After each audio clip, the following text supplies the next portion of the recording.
What is going on, guys? As you can see, the GT500 is behind me, and Cody's been working on this thing a lot. All right, so back out here on Andrew's GT500, finishing up the ice tank right now, wiring and whatnot. We finally got the harness in, just because of some shipping delays with the USPS. You know, everything's going on with the holidays and whatnot. Finally got all the parts in to do this. Very nice piece through the for the harness. I took some pictures of it, and you're probably going to insert those. But this is the switch for it. So it's going to be essentially when he can run it in auto mode when he's normally driving, and then just it'll act as a normal pump, just like the factory one would. And then when he's in the pits or when we're doing a cool down, when we're icing the car down, he can go on and turn just essentially kick it on while the whole entire car is off, and then I'll kick the pump on in the back, and we can get some ice through the intercooler to essentially ice it down. And then we have the obviously off, so if we want to kick it off altogether. But very nice piece. It runs through the center console all the way down through, perfectly fitted harness, into a interfuse linked into the actual side kick panel over here, and down through everything's tucked all the way to the back. Fuel hat's back in. Blowers back on, injectors are in, so hopefully he's shooting for startup today, so we'll see. Wrapped up, everything's tucked under the way it needs to be, under the carpet, under the kick panels, up through the firewall grommet, down through here, up through to the fuse box and to the ground there on the shock tower, back to the back, to the main, to the actual pump itself, and then this is the actual kick on panel here. We can just kick it on, obviously auto, so auto will come on when ignition comes on, but auto will be back here, or on right here. So right, we kick it on, it'll come back on, and it'll kick on back here. So very nice. All right, so Cody went ahead and got the harness in for the EMP pump. Looks awesome. Casey did an awesome job. I'll have a link down in the description to his stuff there. I also wanted to talk about one of the other big changes we have, and we put an ARS tensioner on it, which is American Racing Solutions. We're going to be testing that out on the dyno soon. ARS, Frank over there, said that we might actually see even more boost. The tensioner that we got from them is super nice. It's American made, you know, in New Jersey, which I really like to support whatever companies I can that make American made products. And if you guys want to pick one up, I'll have a link down in the description. But it's a nice heavy duty product, has a idler that'll fit with various different, you know, lower pulleys, and it should really help with the belt slip. It's engineered with the spring inside to really work with this high boost application. I mean, we're targeting somewhere in the 26 to 30 PSI range. So that's why we went with an ARS tensioner. No more messing with stock tensioners. You guys saw what happened to Cody's tensioner the other day at the track, snapped in pieces. We did end up putting temporarily another company's tensioner on it just because it's what we had at the time. But we're going to be running the ARS on my car, and I'm excited to see how it works. We did find a little bit of misalignment in the pulley system.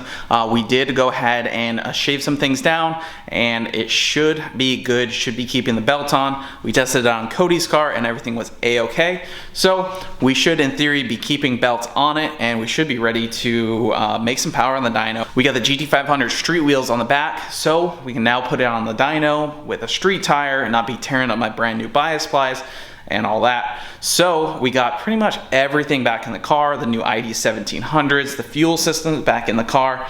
So I'm sure you guys want to hear this thing run and chop, because I know I do. Really quick little advertisement. I do have a bunch of things I just listed for sale. I'll put a list like right up here real quick, but I am just kind of cleaning out garage and everything else. I got some things over here: boost controller, catch can, MSD two-step. I got transmissions, a 3650 for a new Edge Mustang. Really just so much stuff. There'll be like a list right here. Just trying to clean out a bunch of things, and obviously I got the bullet build, so some of this stuff will fund that. I got these for the GT500, but unfortunately, same problem I'm having with everything. These do not fit 5/8 studs, so these are actually a 15x10 Forge Star beadlock that'll fit 05 to 14 and S550 with 15-inch conversion. The fronts are 18x5, so that'll fit on any 1314 GT500 front, and then you'll just need the BPS rear conversion for the 15-inch in the rear if you have a 1314. I have a lot of other parts, but yeah, just go check out the list. We will get back to the video.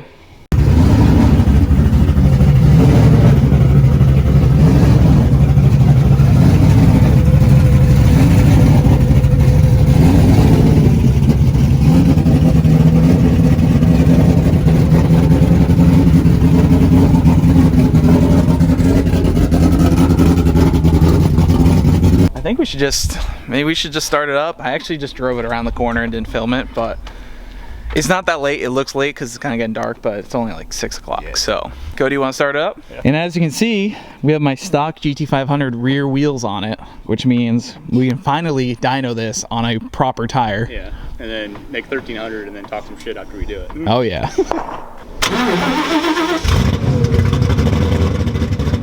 Yeah, buddy.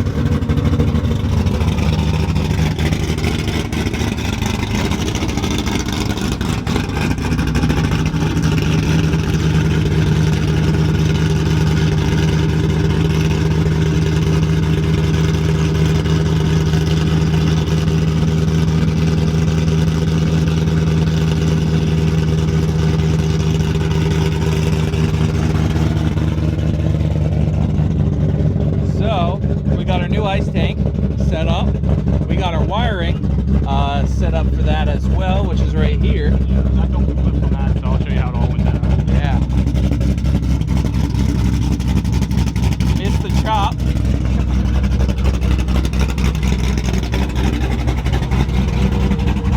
Oh yeah.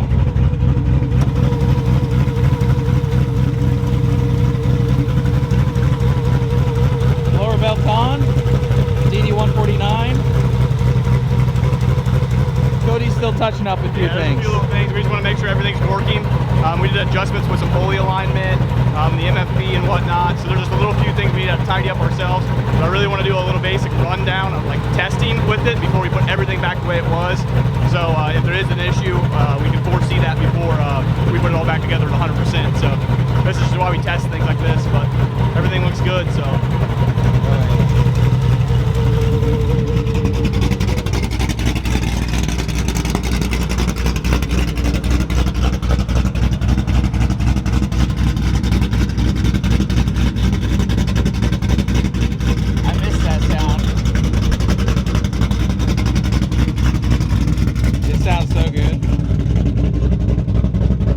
So we have Casey from Race Car Services. He sent us out a plug-and-play harness for the EMP pump. So if you guys want this, because it doesn't come with really anything, this is pretty cool. So it actually goes right here. All right, so obviously we got off and on, but he also added an auto option. So this will actually work off of the factory intercooler pump wiring.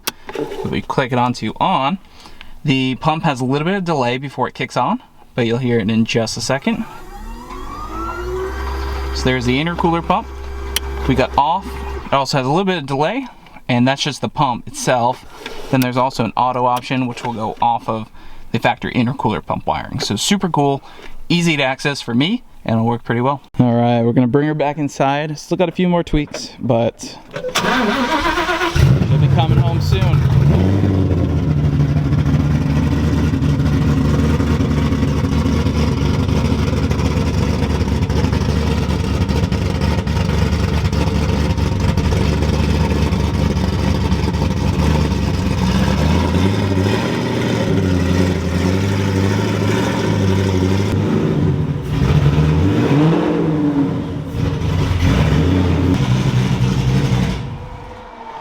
Yeah, buddy.